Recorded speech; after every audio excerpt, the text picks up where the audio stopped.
بسم اللہ الرحمن الرحیم۔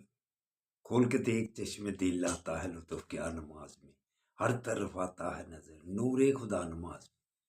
میرے دوستوں میرے برخوردارو، اٹھو اٹھ کر نوافل ادا کرو، سنتے باقاعدگی سے پڑھا کرو۔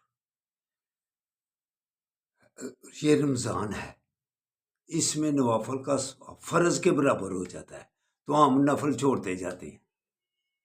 تراویح بھی پڑھے، نفل بھی پڑھو، سنتے بھی باقاعدگی سے پڑھو، تو اللہ کی مہربانی سے پھر اللہ پر راضی ہوگا۔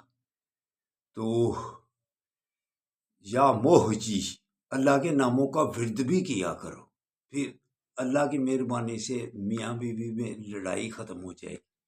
یا ولیو، یہ ورد اللہ کے ناموں کا جو کرے گا انشاءاللہ تعالی قطع تلخی سے بچ جائے گا۔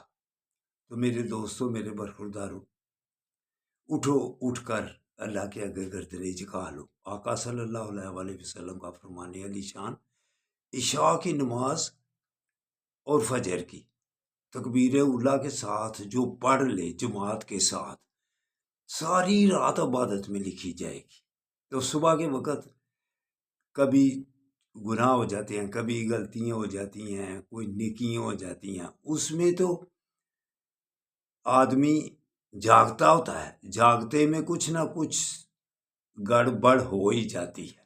تو اس لیے رات کو اللہ نے کیسی فضیلت عطا کی ہے، شاہ پڑھ کے سو جاؤ، فجر کی جماعت کے ساتھ نماز پڑھ لو، ساری رات رجسٹر گڈ کا بھرا ہوا ہوگا، نیکی ہی نیکی۔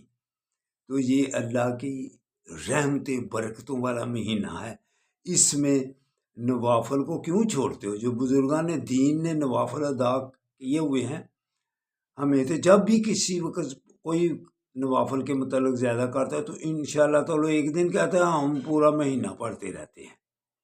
تو یہ کیا ہے؟ یہ اللہ کے آگے سجدہ ریز ہونے والی بات ہے۔ جو اللہ کے آگے سجدہ ریز ہوئے، نوافل و سنتوں فرائض میں سجدہ آدمی